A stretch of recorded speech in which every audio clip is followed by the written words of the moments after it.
So most of today's topics are focused on market opportunities in Australia and around the world.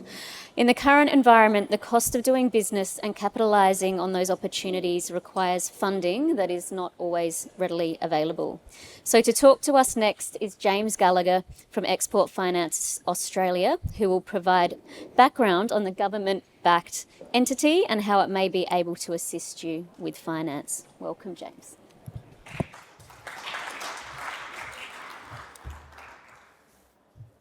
Okay, 3:30 p.m. on a Friday afternoon. Long day of sitting and listening, data, statistics, and you've copped the finance guy with an hour to go. The end is in sight. Look, I'll keep it pretty punchy. You've had a long day. Finance is not the most exciting topic, but we do understand. It's been a tough 3 or 4 years for the industry, so we think it's a pretty important topic and one that's worth discussing.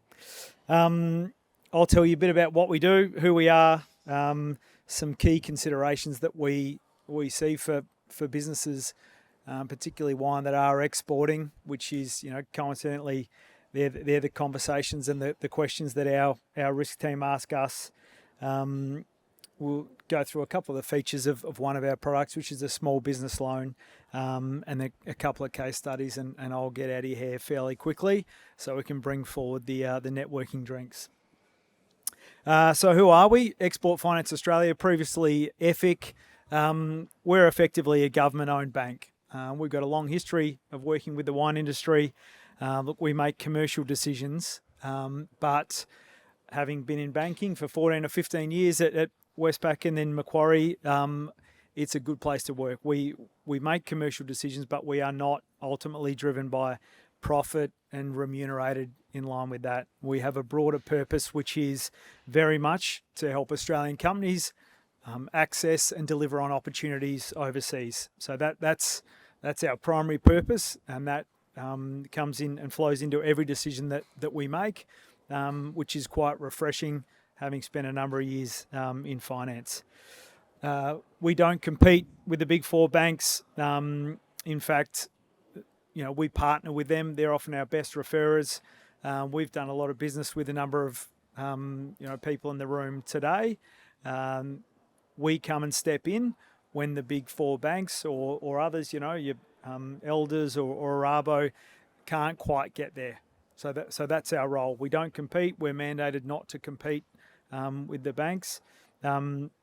We play in the market gaps, so where the banks are a bit uncomfortable, whether there's assets, revenue, inventory held overseas, whether it's going beyond what their policies allow, that's where we come and step in. We don't get too territorial about who owns the client. We've got no interest in transactional banking or mortgages or property or anything like that. We do loans as small as $50,000 up to $120 million with sort of my mid-markets team and the institutional team.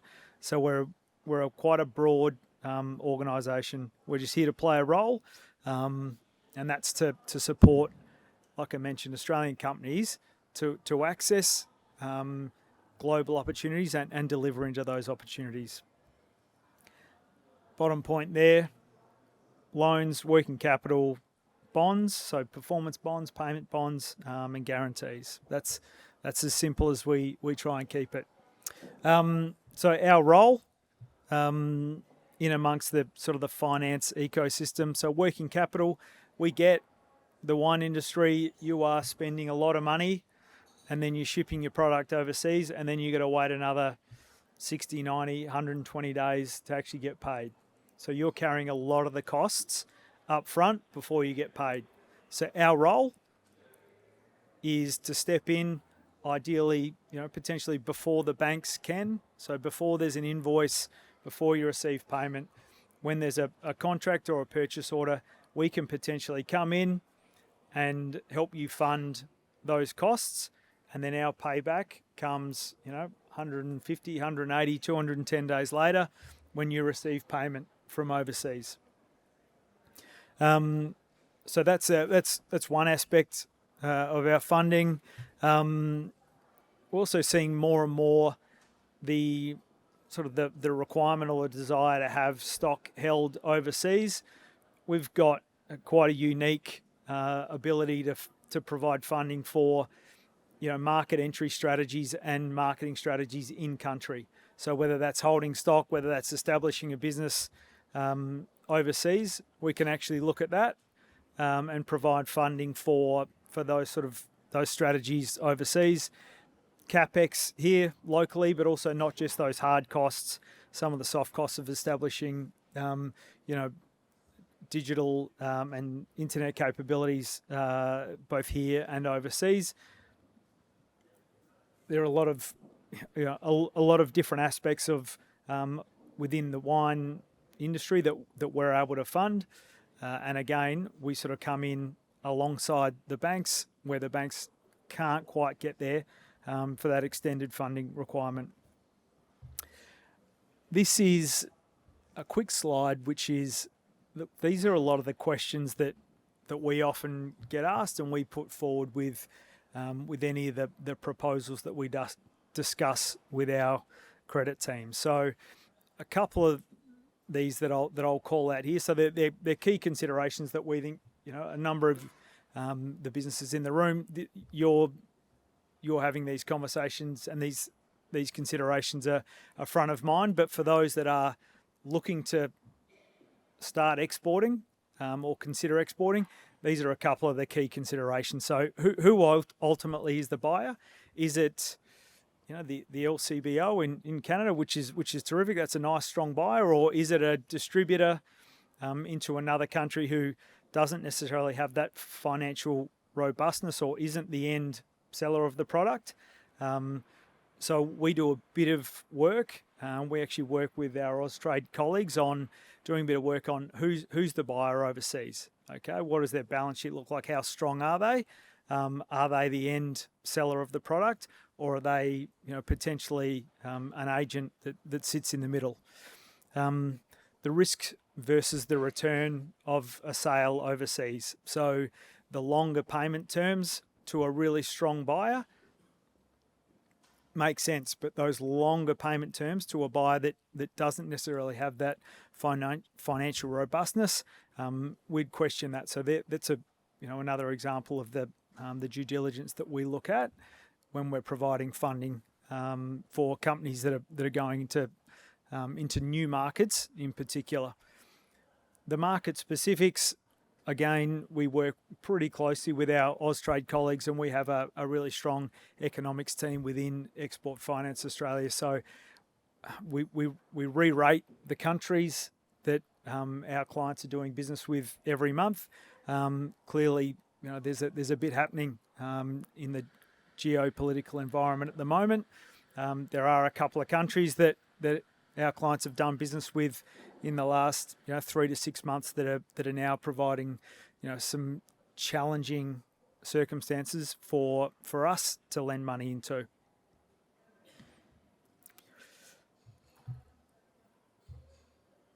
Like I said, we provide funding from loans as small as $50,000 for that market entry strategy, up to $150 million in our institutional team.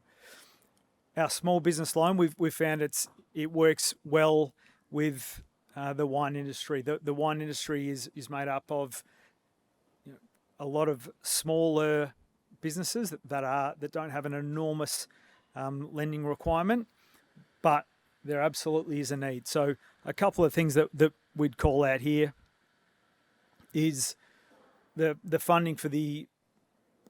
Actually, can't quite see that.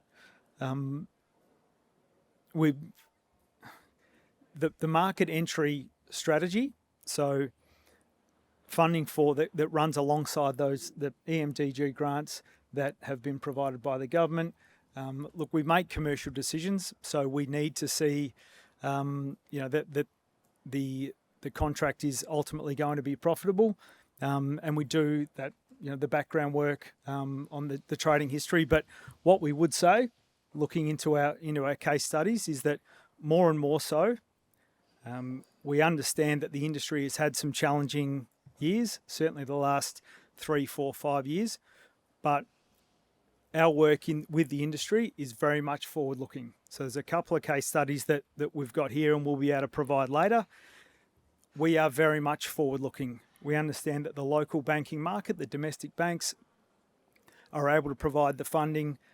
Often it's property secured. They can do debtor financing and they can support the wine industry really, really well to a point. There have been some challenging circumstances in the last 3 or 4 years. Our commitment to the industry is that we're going to be far more forward-looking. So purchase orders, new contracts into new markets, into established markets, that's where we're going to do our best work and where we want to partner with the industry going forward. We will be around for the networking drinks afterwards. I said I'd keep it punchy, which hopefully I have. We've got a long history with the wine industry and we'd love to do more. So thanks for taking the time today.